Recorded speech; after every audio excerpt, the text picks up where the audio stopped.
Dios les bendiga, es una bendición, un regalo de Dios estar con ustedes en esta tarde, por este medio y compartir la palabra de Dios. Yo voy a hablar de algo muy sencillo y una temática que habitualmente cada uno de ustedes la maneja y de repente en el círculo de servicio lo repiten, lo enseñan, y es una enseñanza que Jesús nos dejó sobre la oración. Yo escogí este tema porque ahora hay una nueva clasificación o identificación o no sé, nominación de una conducta que ha aparecido en esta última década, ¿verdad? Una conducta que mucha gente está escribiendo y tiene que ver con el aséptico. Nosotros sabemos de envase aséptico, nosotros sabemos desinfectante aséptico, pero ahora incluye en las nuevas orientaciones la clasificación o la identificación o el rotular algunos comportamientos humanos como aséptico. ¿Por qué enfoco esto? No es novelería ni es que le quiera llamar la atención, porque esta conducta se está dando también en nuestro medio cristiano. No estamos censurando ni estamos rotulando a una persona. Estamos pensando que este comportamiento se está introduciendo a la vida cristiana y ahora cuando lo vamos a ver, a ver si lo podemos identificar entre todos, encontramos que no hay una compatibilidad, la vida cristiana, con una conducta o un comportamiento ascético. Le leo porque no me sé las definiciones de memoria. Dice que en el individuo contemporáneo no hay entusiasmo desmedido ni heroísmo.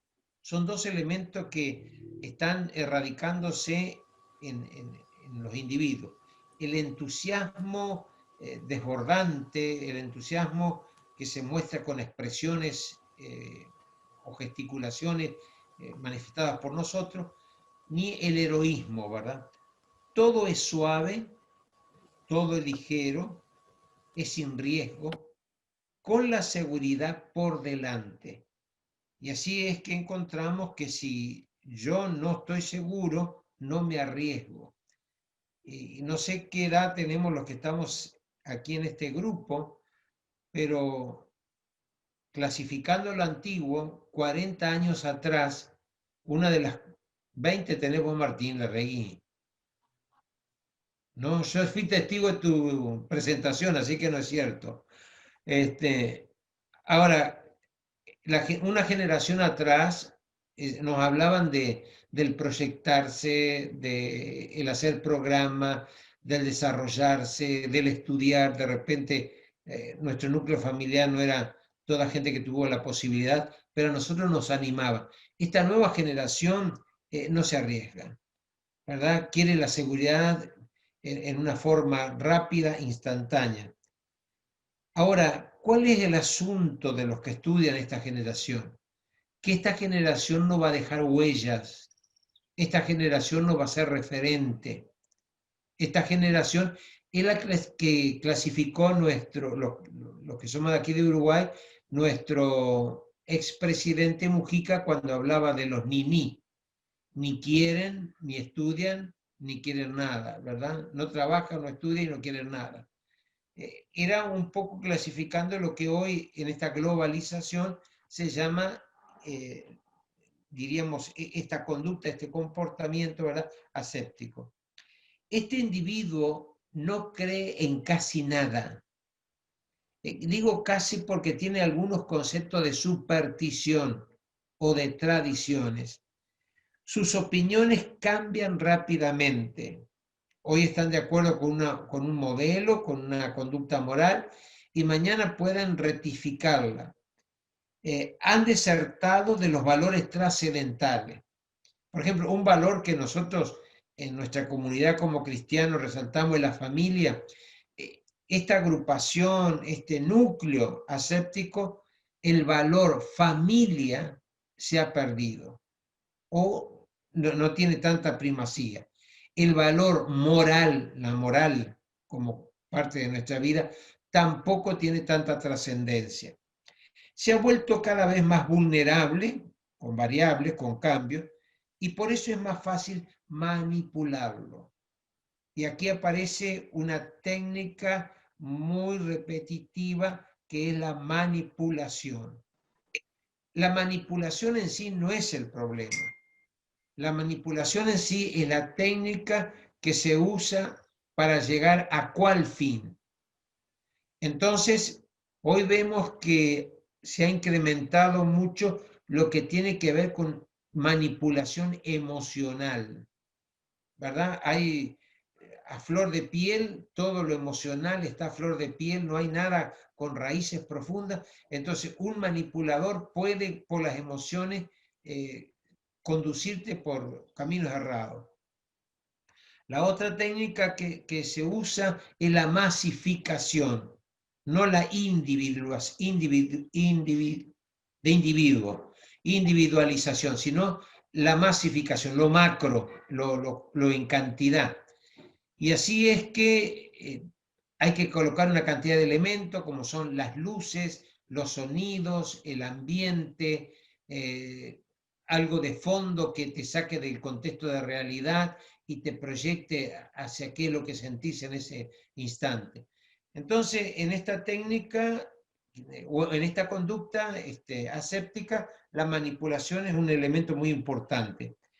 Lo otro es que este tipo de individuo solamente quiere disfrutar el momento, el placer, pero no disfrutar lo que tiene que ver con alegría, no disfrutar lo que tiene que ver con compartir, que eso vieron que son valores de otra generación. El compartir, el estar juntos, la expresión nosotros los uruguayos decimos, el tomar un mate junto, el comer pizza junto.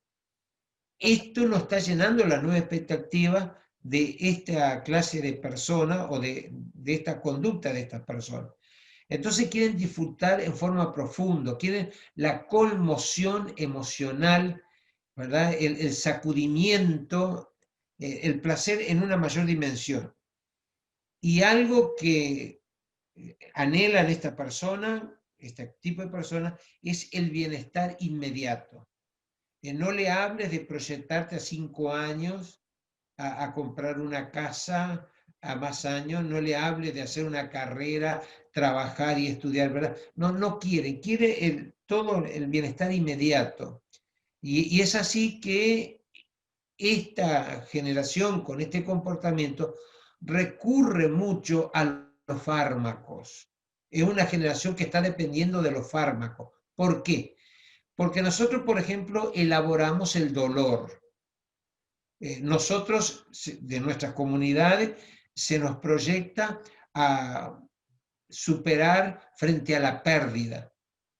Y vean bien que si cuantificamos elaborar la pérdida, lo normal, o sea, dentro de los parámetros de normalidad, nos va a llevar 1 año elaborar una pérdida. Y no hablemos solamente de pérdidas físicas, de seres queridos, veamos pérdidas de laboral, veamos pérdida de posiciones o de roles que tenemos en la sociedad, y todo esto se está pensando que no puede ser elaborado a largo plazo, quiere lo inmediato. Y es así que es una generación que quiere conectarse, diríamos, para alguien que le ayude a lo inmediato. Repetimos que es una persona vulnerable, manipulable, quiere el placer inmediato y el bienestar. Algunos en Latinoamérica le están llamando que a este tiempo, a este accionar de estas personas, la era del plástico, ¿verdad? Aparece una temática nueva que nosotros no la usamos, no la conocíamos, hasta no es que no se conocía el año pasado, hace unos cuantos años que no se manejaba esto. El nuevo signo de término, ¿no? La era del plástico. De él se deriva cierto pragmatismo de usar y tirar. Vieron que de repente tú no, pero la generación nuestra era de guardar, de comprar un elemento que te durara de repente toda la vida. Hoy es desechable, cambias de color, cambias de forma y eso es sustituible, ¿verdad? Entonces es el tirar y el usar y tirar, ¿no? Es más fácil, es más barato, no tenemos tiempo. Entonces todo esto, no solamente en lo cierto, sino esto se ha llevado a nivel de un estilo de vida, nivel y tira. La ropa, los instrumentos de alimentación, lo que usamos para poner los alimentos, diríamos los muebles, los aparatos que usamos en el núcleo familiar. eh, de repente en la época nuestra era una heladera para toda la vida. Ahora no, pará. Cambiás de modelo, cambiás de forma, de utilidad. Entonces tirá. Esto ya no sirve, esto ya es viejo. Y vean bien que por otro lado hay una generación que contrarresta, que quiere las cosas antiguas. Entonces es esa doble faz. Lo aséptico como comportamiento y la restauración de cosas que muchos desechan, ¿verdad? Ahora también, frente a eso aparece muy solapadamente un fenómeno que aparece la fuerza, y la fuerza de imposición, la fuerza de adquisición, la fuerza de contralor. Y vean bien que este poder dominante, tanto económico como adquisitivo, rotula al individuo de héroe. En los tiempos pasados era el esfuerzo, era el esmero, era la capacidad, era la perseverancia, y ahora se sustituye todo esto, se deja de lado por una vida de héroe. El de triunfador que aspira a fama, ¿verdad? No estoy en contra, ojo, entiéndanme bien, pero nosotros, nuestra terminología eclesiástica, evangélica, pensás en una comunidad cristiana de 7, 8 personas o 15 personas, y sí, es una iglesita.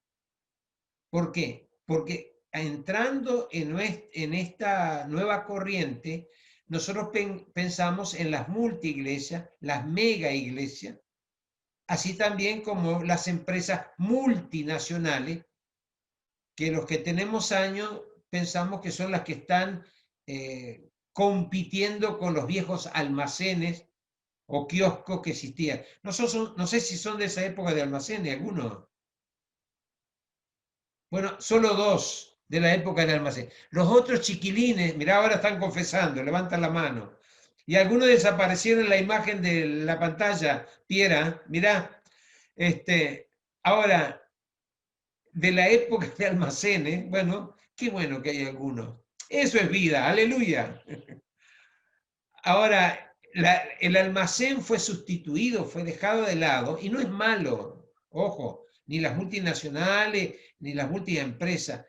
Fue dejado de lado, diríamos, por algo que es macro, que es mayor, que facilita, que brinda cierto bienestar. Pero vos te imaginás que esa gente, para llegar a eso macro, a eso multi, tuvieran muchas noches pensando cuál va a ser la decoración, cuál va a ser la forma arquitectónica, qué música de fondo van a poner, qué carteles nos van a llamar la atención. Mientras nosotros dormíamos, había gente que nos estaba programando nuestra vida, y aquí van a surgir unas nuevas conductas, los compradores compulsivos, los consumistas, que no son malos, pero no es la propia persona, porque no consume lo que precisa, no compra lo que necesita, sino lo que le vendieron por medio de imágenes, de música, de colores, de combinaciones, de comodidad, de olores, porque hasta el olor se planificó, que nos van a llevar a modificar esa conducta normal por una conducta nueva. Encontramos el héroe, encontramos la fama y un nivel de vida por encima de todo. ¿verdad? Yo me lo merezco, yo tengo. Entonces, ¿cuál es el problema de esta conducta aséptica, de este nuevo individuo? Es no disfruta lo que tiene. Entonces, sustituye, cambia, varía y no disfruta lo que tiene. Y hay aquí un continuo inquietud. Sí, alguien pone que es humanismo, pero eso es igual que el racionalismo, es algo que en la antigüedad apareció. Ahora lo están sustituyendo, vieron que es nueva terminología. Por ejemplo, hoy no podemos usar una clasificación antigua homosexual, porque no combina con esto. Se han cambiado las palabras. Es lo mismo con una terminología adecuada al 2020. Entonces, esto no es, el aséptico no es algo que lo descubrieron, es algo que le cambian de nombre, o humanista, o consumista, o racionalista, que nosotros lo llamábamos antes, pero tiene un espectro más grande, un espacio de ubicación más grande. Un buen nivel de vida por encima de todo, y aquí es lo triste de esta conducta. No importa quién sufra o quién caiga o quién se vea perjudicado. Mientras yo sea héroe, mientras llegue a la fama, mientras disfrute por encima de todo, no importa a quién perjudica. Ahora, cuando se ha perdido la brújula, lo inmediato es navegar a la deriva. Y es ahí que no sabemos a dónde atenernos. Hay una cantidad de cosas, pero no lo vamos a leer porque se nos va el tiempo, y lo que focalizamos es acerca de la Biblia. ¿Qué pasa con todo esto? Esto no es malo, esto es un ciclo natural en la vida. El asunto es que la clasificación bueno o malo es muy primaria, entonces vamos a clasificar en este sentido. Todas estas conductas, toda esta que asume estos comportamientos el hombre del 2020, afecta nuestros principios cristianos, afecta nuestro modelo de vida cristocéntrico, modifica lo que nosotros leemos en la Biblia y en la comunidad de la iglesia practicamos. Y es así que sí, que hay algunos cambios, porque todo esto, el centro es ser ególatra, soy yo. El centro de el disfrute, la fama, el placer, la gratificación es mía, no importa a quién dañe. Y ahí repetimos de vuelta, ahí se van cuesta abajo el valor de la familia, ahí se pierde los valores morales. Mientras yo me gratifique, no importa la forma, el estilo, el comportamiento que tenga. Ahora, Cristo, que es nuestro Salvador, y con esa sabiduría eterna, nos deja una enseñanza un tanto simplista, porque no está acomodada a la terminología, a la orientación de este siglo, pero sí con una ilustración muy simple, pero que de bajo nivel intelectual al que muy elevado nivel intelectual puede entenderlo. Y yo quisiera leerlo contigo, o que tú abras la Biblia allí donde estás, en San Lucas, capítulo 18. Jesús habla aquí de una relación entre una viuda y un juez injusto. La viuda y el juez injusto. Lucas 18, el Evangelio de Lucas 18, del 1 al 8. Es interesante que, si te fijas, es el único evangelio que relata esta enseñanza de Jesús. Ni Mateo, ni Marcos, ni Juan hablan de esta enseñanza. Es solo Lucas que habla de esta enseñanza. Y es interesante que Lucas pudo captar, el médico, que era médico, pudo captar y redactarnos y dejarnos esta enseñanza. Dice, También le refirió Jesús una parábola sobre la necesidad de orar siempre y no desmayar, diciendo, había en una ciudad un juez que ni temía a Dios ni respetaba a hombre. Había también en aquella ciudad una viuda, la cual venía a él diciendo, hazme justicia de mi adversario. Y él lo quiso por algún tiempo, pero después de eso dijo dentro de sí, aunque ni temo a Dios, ni tengo respeto a hombre, sin embargo, porque esta viuda me es molesta, le haré justicia, no sea que viniendo de continuo me agote la paciencia. Y dijo el Señor, oíd lo que dijo el juez injusto. ¿Y acaso Dios no hará justicia a sus escogidos que claman a Él día y noche? ¿Se tardará en responder? Os digo que pronto les hará justicia, pero cuando venga el Hijo del Hombre, ¿hallará fe en la tierra? Y quiero pensar un poquito para hacer un equilibrio.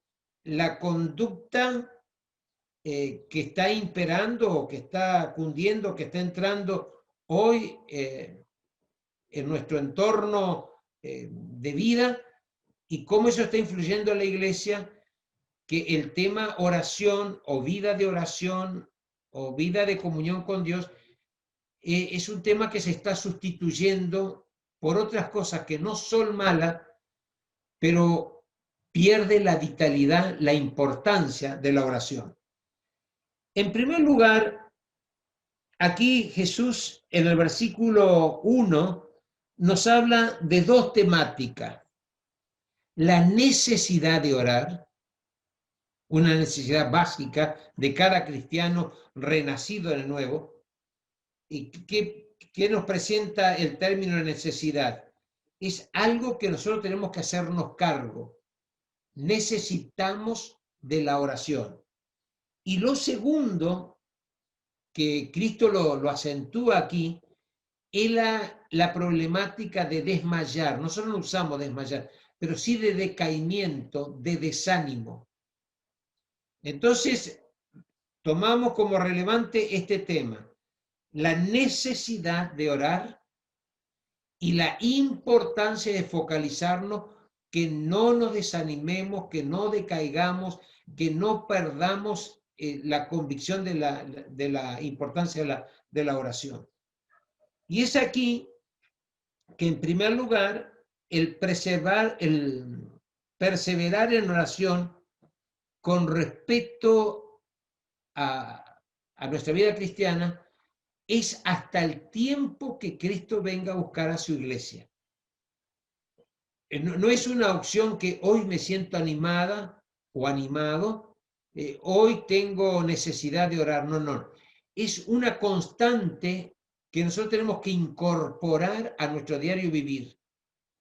Pero no es, hermano, porque a veces exageramos, focalizamos tanto, todo el día orando, todo el día esto. No. Ojo que no perdamos el equilibrio. Tenemos que establecer un orden en nuestra vida de prioridades y entre ese orden de prioridades tenemos que incluir la vida de oración. Ahora, cuando nosotros pensamos en orden de prioridades, por ejemplo, la higiene, creo que en cada uno de nosotros tiene un orden importante de prioridad. La alimentación, el vivir con cierta capacidad de disfrute de lo que tenemos. Bueno, entre esos valores incluimos la oración, ¿verdad? Mientras vivamos, mientras despertemos, aun cuando estás de vacaciones o estamos de vacaciones, aun cuando no tienes responsabilidad en la iglesia, no es solamente oro porque voy a la iglesia, o oro porque tengo una tarea en la iglesia, o oro por esto, o oro porque en mi casa hay problemas. No. El asunto de la oración es algo que debe permanecer en todos los días. Por ejemplo, no te bañás solamente cuando tenés ganas. No comes solamente cuando se da la oportunidad. O sea, hemos ordenado las cosas que eso tome prioridad en nuestras vidas. Y así en la vida de oración. Vean bien que en el versículo 7 y 8, cuando Jesús lo presenta en forma de pregunta. La oración dice, ¿y acaso Dios no hará justicias a sus escogidos? Y mirá la declaración. Claman a Él, ¿en qué tiempo? Y vean bien que la expresión día y noche quiere decir que hay una continuidad de vida de oración.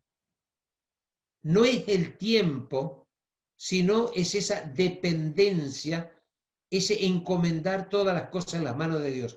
Porque de repente no te dedicas a la vida ministerial y de servicio, no tenés las 24 horas a eso. Entonces no podés, tal vez en tu cabeza pensar, bueno, yo no puedo orar todo el día. No, no, no. Es que nosotros no es orar, hablar con Dios, sino dependemos de Dios continuamente. Claman a Él de día y de noche. Y en el 8 dice, os digo que pronto hará justicia. Y hay algo que el cristiano no solo tenemos que reclamar, sino tenemos que esperar que el Dios del cielo establezca su reino a través de nosotros, y su reino está impregnado de justicia, ¿no? La justicia de Dios. Justicia en nuestro modelo de vida, justicia en nuestras relaciones, justicia en nuestro entorno. Y aquí incluimos los uruguayos, todos juntos, los hermanos, justicia en nuestro país, justicia en la Argentina, justicia, no sé de dónde pertenece. Ahora, debemos perseverar en oración hasta que Cristo venga. Vean bien que también en el 8 nos menciona que hay un adversario, porque dice, cuando venga el Hijo del Hombre, ¿hallará fe en la tierra?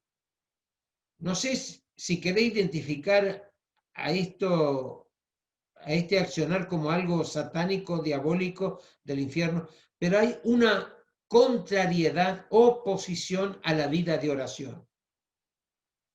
Y vean bien que la falta de oración hace que esté menguando, esté descendiendo la vida de fe. No es que pierdas la salvación, no es que te vuelva una persona trastocada, no, tan solamente va descendiendo el nivel de fe. Y si tú lees conmigo Hebreos 11:6, hay una declaración de mi relación personal con Dios. Hay una declaración de mi convicción con relación a Dios. Sin fe es imposible agradar a Dios. Ahora, a veces sustituimos la emoción, la necesidad, el recurso como fe. Ni la necesidad, ni el recurso, ni la emoción es fe. ¿Verdad? No confundamos, porque a veces estoy tan desesperado que necesito clamar a Dios. Pido oración por mi... Bueno, menguemos la desesperación y permitamos que ascienda la fe, la confianza en Dios. Estoy desesperado, dijo Pablo, pero no estoy desamparado. Estoy en aflicción, pero no estoy abandonado. O sea, hay un contraste. Hasta cierto momento la desesperación puede influenciarnos, pero no puede dominar nuestra vida. Entonces aquí a la fe se opone la pérdida de fe. Y aparentemente cuando Cristo venga, muchos se quedarán porque pensaron que tenían fe, y en esa realidad, en la medición del cielo, no había fe. Entonces, tampoco el religioso es el que tiene fe, porque la incredulidad también ataca a los que estamos dentro de la comunidad cristiana. Pero no es que nos ataque como algo exterior, es algo que nosotros permitimos que influya en nosotros. Entonces tenemos un adversario. Y se acuerdan que Pedro, de ese contrincante que tenemos en el mundo espiritual, ojo, no es en lo físico. No vayas a pensar que el vecino que vive arriba de tu casa es tu adversario, o que el que vive al lado de tu casa. No está hablando de personas físicas, está hablando de un mundo espiritual. Y dice que en este mundo espiritual el diablo es nuestro adversario y anda como león rugiente queriendo a quien devorar. O sea, no es su gestión ni su partición que tú o yo pensemos que tenemos un enemigo, no lo vemos, pero bíblicamente lo descubrimos. Y nosotros entendemos que toda esta conducta tan aséptica, tan indiferente, toda esa pérdida de valores que Cristo remarcó tanto en su mensaje terrenal, es algo que tiene que ver con la oposición al reino de Dios, con la contrariedad al reino de Dios. Y es por eso que Cristo nos enseña de esta viuda que persiste pidiéndole al juez justicia. Y he aquí nosotros como cristianos permanecemos firmes pidiendo justicia a nuestro Dios. En su oración hay dos aspectos que tenemos que entender, porque a veces oramos solo por mis necesidades, y es bueno, no es malo, pero tenemos que ordenar un poquito nuestro modelo de oración. O a veces oramos en forma general por gente que tiene un vínculo con nosotros y está sufriendo y le pedimos a Dios que no sufra. Todo eso cabe, pero no tiene que tener prioridad en nuestra vida, sino que la prioridad son dos. Tenemos que orar contra el pecado, y el pecado no es cosa subjetiva, el pecado es cosa práctica de cada uno de nosotros. El pecado es aquello que va contra lo que está escrito en la palabra de Dios, contra la ordenanza, contra el mandamiento de Dios y que ofende a Dios. No te juegues a que te mandaste una macana y Dios no hizo nada, entonces Dios es amor, Dios tiene compasión, Dios tiene una decisión conmigo. No, mira. Esto es un asunto de conciencia. Si no edifica, si no engrandece el nombre de Dios, si está en contra de la palabra, eso no agrada a Dios. Y eso tiene que estar incluido en nuestra oración. Danos la capacidad de discernir, de contrarrestar, de enfrentar, de tomar discernimiento claro que es el pecado. La nueva generación que ha entrado en la iglesia es más tolerable a ciertas conductas y comportamientos. Y vos de repente te preguntás, ¿la gente es cristiana? ¿O la gente es convertida? ¿O la gente es convencida? Convencerse es el primer paso a convertirse. Convencerse y después el otro paso es convertirse. Ahora, dentro de nuestra iglesia, ¿por qué pensamos que hay gente que no está convertida? Porque la conversión, no la convicción, ¿verdad? Hay gente convencida, pero ¿cómo nos damos cuenta que está convencida y no convertida? Porque el convertido da fruto. Y esto lo enseñó Jesucristo. Yo voy a la iglesia, yo no robo, yo no tomo, yo no. No es lo que incorporamos en nuestra vida. Es mi vida da fruto. Y San Juan 15 te da 3 escalafones. Primeramente, la salvación da fruto. La segunda opción es más fruto. Y la tercera opción es mucho fruto. Y te recalco, te comparto, hermano, y te recalco. La vida cristiana convertida tiene que dar o generar frutos. Y aquí es que nuestra oración es importante, es básico, clamar contra el pecado. Y si nosotros vemos en el versículo 2, aparece un elemento importante en esta parábola y en el accionar de la viuda, que dice, había en una ciudad un juez que ni temía a Dios, ni respetaba a hombre. El término respetar es muy amplio. Y aquí es que él no tenía ninguna consideración contra el prójimo. Y hoy encontramos que hay muchas situaciones donde el principio cristiano no se respeta. Entonces aquí es el cristiano, no solamente tenemos que clamar contra el pecado y a favor de la libertad cristiana del pecado, sino también que tenemos que clamar a favor de la justicia de Dios. de la justicia de Dios. Y justicia no es ver la mano de Dios sobre nuestros adversarios, no. Justicia es la equidad de Dios. En las necesidades, es medio general la aplicación, en las necesidades, la justicia se ve en tu mesa y en mi mesa. ¿Y cómo veo la justicia de Dios? En la provisión por la gracia de Dios. Y creo que todos los que estamos en pantalla en esta tarde podemos decir, hasta aquí el Señor nos suplió y hasta aquí el Señor nos dio. ¿Y no te pasa que a veces tenés tanto que podés dar a otro? Hermano, eso no es que te lo mereces.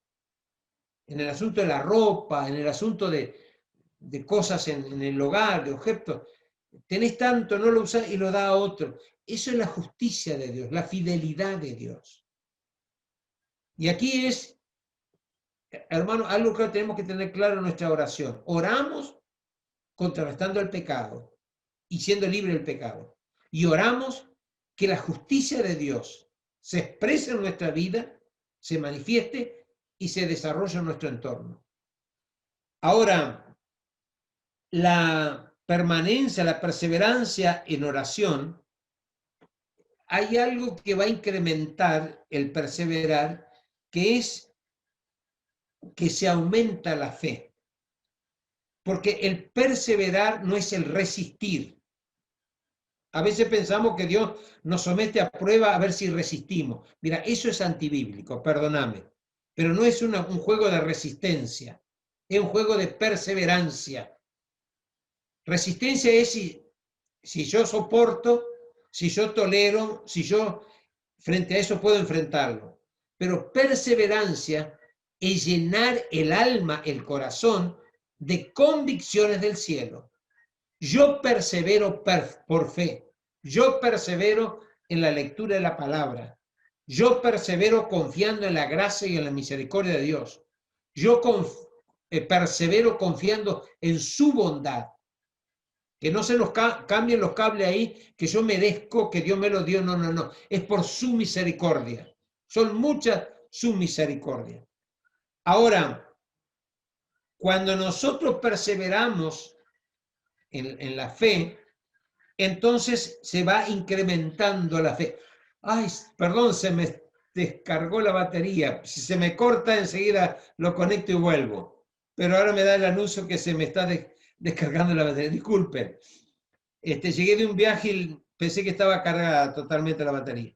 Entonces, la perseverancia incrementa, ¿verdad? Aumenta la oración de fe.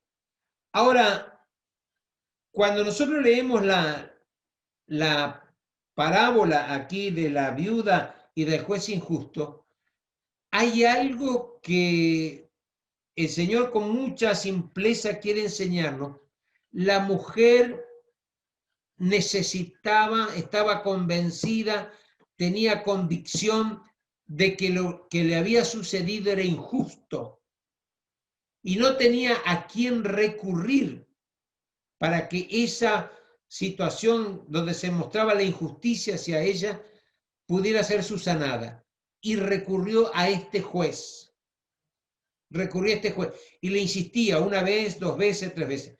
Ahora, vamos a detener un segundo aquí. La desesperación, la preocupación, el fracaso, la baja autoestima nuestra, no es motivo para impulsarnos en la existencia de nuestra oración. Tiene que ser una convicción espiritual. De repente vos estás enojado con Dios porque no te da un capricho tuyo. Bueno, vamos a discernir qué es voluntad de Dios y qué es capricho. Entonces, capricho es lo que yo quiero. La voluntad de Dios es mejor que mis caprichos, pero yo no lo entiendo de repente ahora. Entonces, aquí encontramos que esa perseverancia de la viuda hizo que el juez actuara por encima de lo que él pensaba. Y aquí nos lleva la reflexión al cristiano, a tu vida y a mi vida. Y al Dios que nosotros clamamos con claridad, con convicción y claridad interior. ¿Será que no nos va a escuchar? Ahora, no pidamos a la ligera, a la desesperación. Pidamos con un apoyo, con una convicción espiritual. Gracias a Dios que hemos hecho oraciones en estados anímicos deplorables y Dios no nos ha escuchado. Gracias a Dios que hemos hecho oraciones en momentos de apuro y Dios nos ha escuchado. Alguien en un momento dice, Señor, llévame. Bueno, estás hasta aquí. Gracias a Dios que no la contestó. Señor, no sé, tantas cosas. Pero viste que la oración apresurada no da efecto. Aquí la oración que mueve el favor de Dios es la oración con convicción. Y vean bien que luego de la oración de convicción, no es que el milagro se acredite, no es que el milagro se suceda inmediatamente. Nosotros tenemos que caminar en fe. Abraham recibió la palabra y salió sin saber a dónde iba. Pero él le creyó a Dios. Y en esta tarde yo quisiera compartirte, en medio de toda esta conducta que pensamos al principio, de este comportamiento, de este modelo de persona, nosotros todavía creemos en un Dios personal y que escucha nuestra oración. Nosotros no es que seamos antiguos y los valores de antes eran mejor, no. Nosotros volvemos a esos valores porque son principios bíblicos. Ahora, Abraham salió sin saber dónde iba. Abraham y a Sara se le cambió el nombre. A Abraham se le dio una promesa fuera de lo natural, ellos siendo ancianos. A Abraham se le pidió que sacrificara a su hijo, algo antibíblico. Dios no acepta sacrificio humano. Pero si vos no conocés y no manejás bien la historia bíblica, pensás, ay, qué Dios cruento, ¿cómo le va a pedir el hijo? No, entendemos. Lo que más quería Abraham podía ser bueno, podía ser su hijo. Pero vean bien que Dios quería que lo amara a él sobre todas las cosas. Y cuando levanta su mano para degollar el hijo de la promesa, que aquí también, si no entendés la Biblia, hay una contradicción, cómo Dios le dio y ahora se lo pide. No. Cuando levanta, Dios le sostiene la mano y dice, Abraham, mira hacia tu derecha y hay un cordero pronto para el holocausto. El recurso y la provisión de Dios no está sujeto a tu mente ni a la mía. Ahí tenemos que manejar un espacio diferente. No es ni la racionalización, ni el humanismo, ni el escepticismo, ni el comportamiento humano, ni las nuevas mentalidades de la mega o grande. Ahí tiene que haber un trato personal de Dios con nosotros. Y Dios provee, hermano, Dios provee. Ese es el Dios nuestro en el día de hoy. No ha cambiado, permanece. Y cuando Abraham le creyó a Dios, y te repito esto porque es palabra bíblica, le fue contado por justicia. Cuando Abraham le creyó a Dios, le fue contado por justicia. Y yo quisiera ministrarte en esta hora con esta palabra. ¿Le crees a Dios? Entonces que todo nuestro andar en nuestra vida sea contado por justicia de parte de Dios. Volviendo a la parábola, hay una última opción.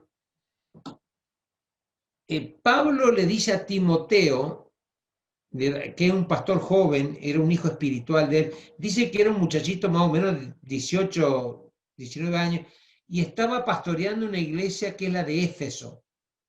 Y la iglesia de Éfeso era una iglesia bastante crecida, madura, y este muchacho era nuevo. Y le da algunos consejos allí Pablo a Timoteo, cómo organizar la iglesia y otras cosas. Pero entre los consejos le da la oración, el consejo de la oración. Y en el capítulo 4, 1 Timoteo 4, 1. Ahora, yo quisiera compartir desde este espacio, queridos hermanos, tal vez vos pensás, bueno, Darío medio fanático, no, yo quisiera que juntos recibamos el mismo consejo de parte de Dios. Incluyamos en nuestro modelo de vida, en nuestra forma de vida, la vida de oración. No es que seas fanático, no es que, no, la vida de oración. Hay algo que Dios nos da que es precioso, es la estabilidad. Si vos observás hoy en la iglesia, hay cantidad de gente inestable. No podemos jugar a todos iguales. No podemos jugar a todos iguales porque todos somos distintos y hay un único Señor. Pero la inestabilidad espiritual, la inestabilidad emocional, la inestabilidad de congregarse, el cambiar, el rotar, hay como una gira que está sucediendo. Vos ves que es peligroso, porque en la carta Santiago nos dice que la persona inconstante, la persona inestable, en todas las áreas, la persona inestable no se proyecta al futuro. El que es inconstante en todo su camino, el que sufre variables con cambios rápidos, no puede perseverar. Y en estos momentos, y no estamos inventando un mundo espiritual, en este momento, para contrarrestar el mundo espiritual, se necesita aplomo, estabilidad, certeza, convicción, seguridad de lo que estoy creyendo. Y Pablo le aconseja eso a Timoteo. Pastor joven, no te olvides de la oración. Y nosotros en estos días, cuando hay tantas variaciones, aún hermanos, mirá la teología. Mirá la teología, los conceptos teológicos. No son malos. No son malos.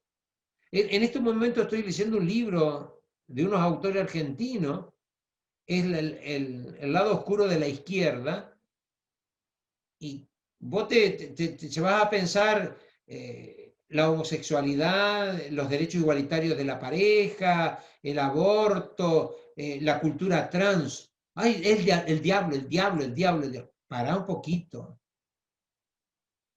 Eso es un pensamiento. Me gusta la expresión de los autores. Esto es una ideología. No es algo diabólico. Es una ideología que va contra ¿qué?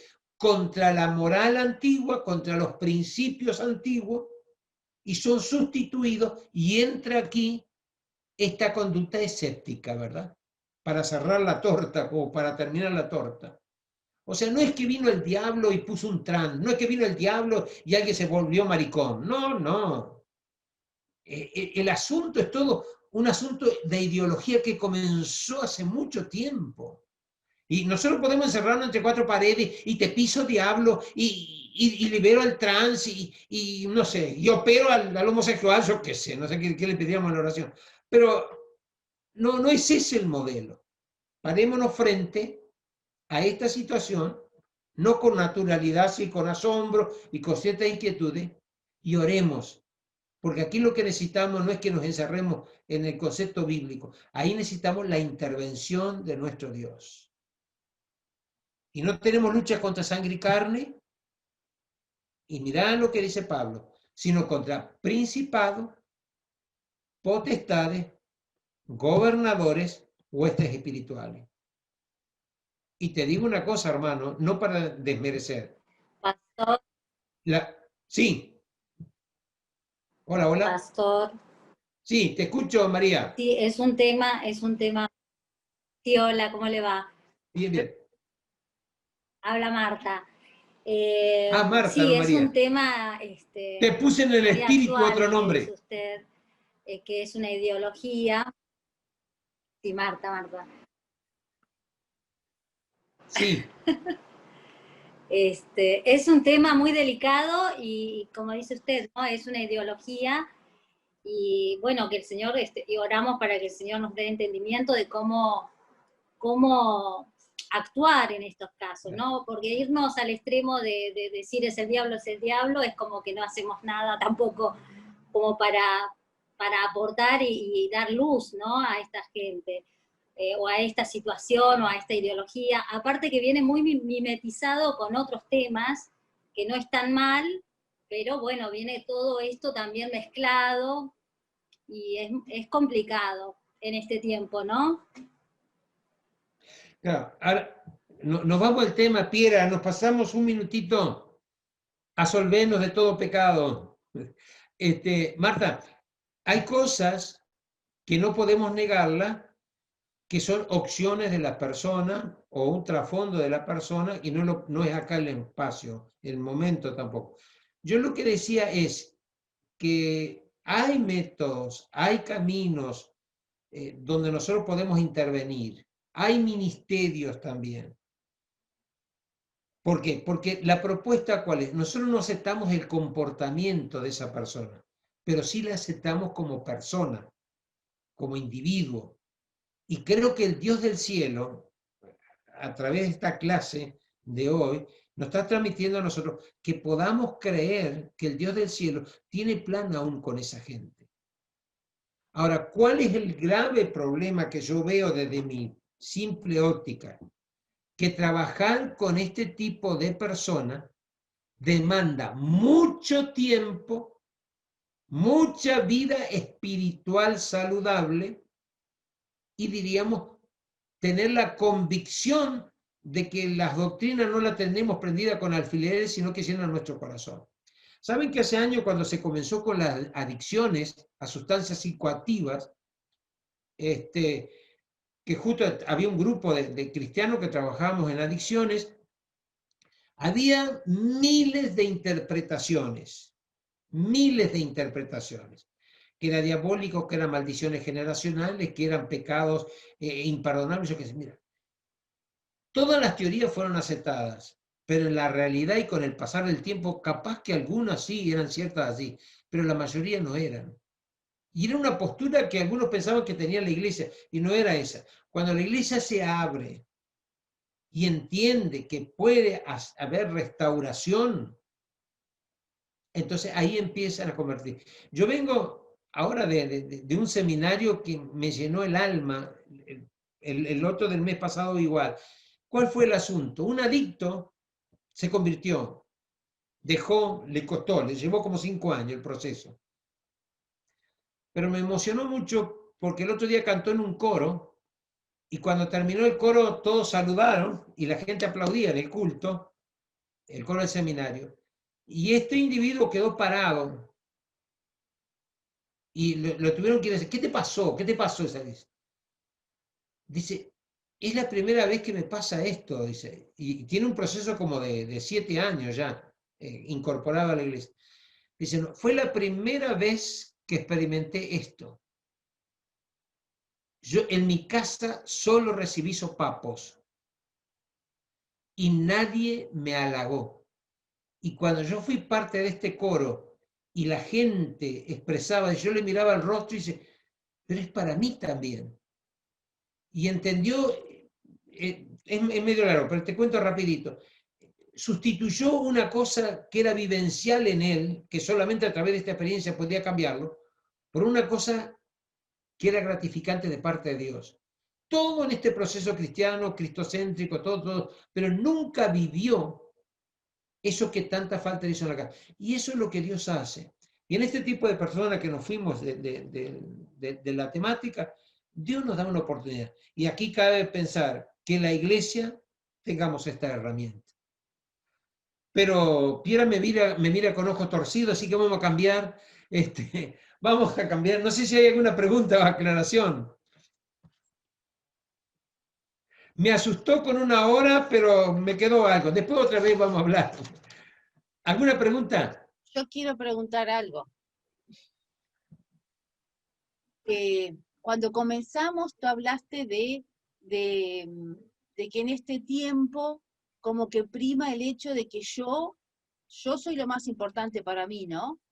Sí. Mi satisfacción, y te pregunto si eso tiene un poco que ver con algo que creo que todos notamos en la iglesia, y cuando hablo iglesia hablo de la iglesia en general, porque acá somos varias iglesias representadas, y creo que una cosa que vemos en estos tiempos, por ejemplo, es la falta de compromiso en la iglesia, que va desde lo pequeño, desde llegar en hora a un compromiso que tienen que, no sé, cantar, compartir o acomodar cajas con ropa, lo que sea, hasta cuando uno pide gente para trabajar en lo que sea, y uno ve esa falta de compromiso. ¿Tiene que ver también con eso? ¿Es algo muy espiritual y lo espiritualizamos?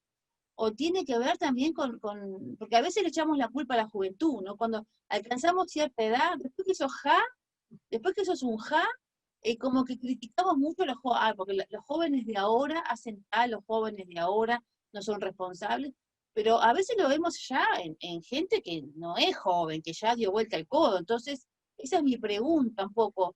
¿Es un mal de estos tiempos, algo meramente humano, o también hay algo espiritual, no?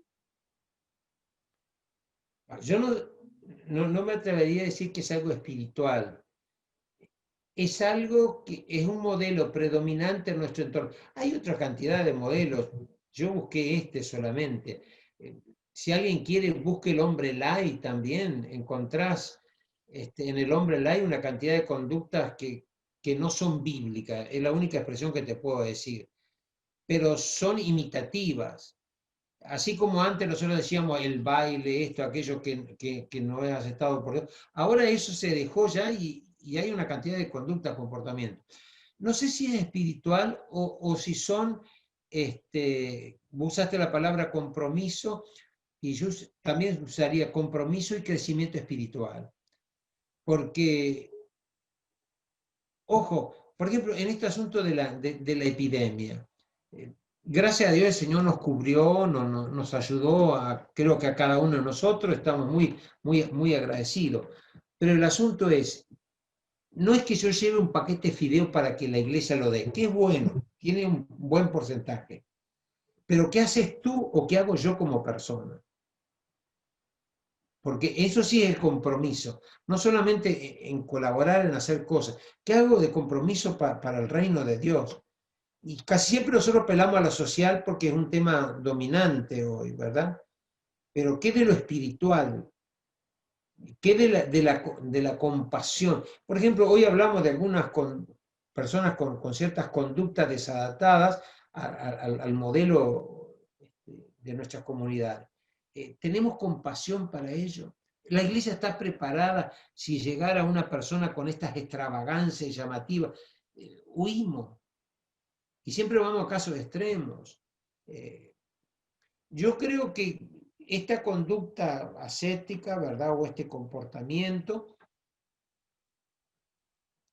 indudablemente que influye. Así como influye en el gobierno de la iglesia, el gobierno actuante, porque eso es claro. El modelo que tenemos de gobierno nacional influye mucho en el gobierno que la iglesia establece. Y yo no sé qué mecanismo usan, porque no tengo tampoco el concepto. Entonces, lo que impera en el entorno influye a la iglesia.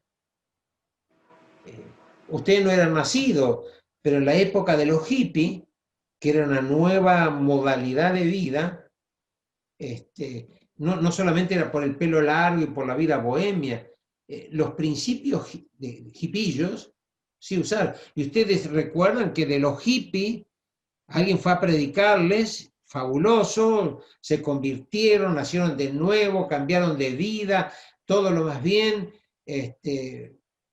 eran bautizados por multitudes, pero después de un tiempo todo eso emotivo se gastó y como vivían en comunidades, que era el foco de la comunidad, empezaron a ser niños. ¡Ay, niños, niños! Y ahí surge la famosa teología, los niños de Dios. Loco, no te comas esa píldora. Eso no es así. Entonces, hoy también hay modalidades que influyen en la iglesia. Y yo creo que aquí no es que seamos cerrados, fanáticos, tenemos que ponernos en una posición segura. Y por eso yo te compartí hoy este recurso de la oración. ¿Qué es lo que la Biblia nos dice como modelo de iglesia cristocéntrica? Porque tampoco, ¿se acuerdan en la Edad Media que la iglesia se fue al extremo, se encerró en los conventos, en los monasterios? ¿Y qué pasó con los monjes? Se llenaron de piojos. Entonces, tampoco ese era el modelo. Luego en la iglesia imperial, la iglesia recibía plata del imperio, plata y plata y plata y plata. ¿Y qué pasó? Se degollaban entre los obispos para ocupar cargo por el bienestar económico. O sea, hay modelos repetitivos en toda la historia. Y yo creo que en este momento sí, cada uno tenemos que tener un autoexamen. ¿Qué es lo que Dios quiere de mí? Porque tenemos que poner como plataforma. Cuando fuimos salvos, no fuimos salvos para que Dios nos coloque como un trofeo. Mira, este es mi hijo, este es precioso, este es lindo, este tiene salud. No, no, no. Nos convertimos con un propósito. Anunciar, repetir, declarar que Dios nos llamó de la tiniebla a su luz admirable. Y cuando nos convertimos, Dios te coloca ahí, en el corazón y en mi corazón, por lo menos un don. Un don tenés, porque no te pasa la vida y dices, ¿qué don tengo? ¿Qué don tengo? ¿Qué don? No, no, comenzá a descubrir qué don tenemos, porque un don tenemos. Y cuando lleguemos al cielo, que estemos juntos, a mí no me señales con el dedo que no te dije, yo te lo digo hoy. Cuando nos convertimos tenemos un don, y ese don tenemos que desarrollarlo. ¿Por qué? Porque es la manera de comprometernos. Entonces nos vamos a librar de todas estas influencias que con el tiempo van cambiando. Hoy nos toca esto. ¿Y qué recursos tenemos? Yo, orando, lo que sentí para compartirle era, bueno, el recurso que tenemos es la vida perseverante en oración. Pero mirá que no es vida mística, no es vida medio de chiflado, no, no. Es esa vida cristocéntrica, equilibrada, normal, donde vos te reís, donde vos comes asado. Si querés podés invitar a todo el grupo a un asado a tu casa, vamos todos. O sea, el disfrutar la vida como cristiano. Piera, se acabó la hora y vos la pasaste. Bueno, Oramos. oramos, sí. Padre Celestial, te damos gracias en esta tarde por estar por este medio compartiendo. Tú has puesto esto de la oración. Yo bendigo a cada persona que estuvo aquí con nosotros, que permanece, que tú nos ministres y nos des esa convicción del cielo y tú puedas ayudarnos en esto que está ocurriendo en la iglesia, toda esta modalidad de nuestro entorno, cómo nos influye, pero que nuestra vida cristiana sea plena, profunda y disfrutable. Bendigo a cada uno de mis hermanos. En el nombre de Cristo Jesús te lo pido. Amén. Amén. Dios les bendiga, hermanos. Gracias, pastor, que Dios te bendiga.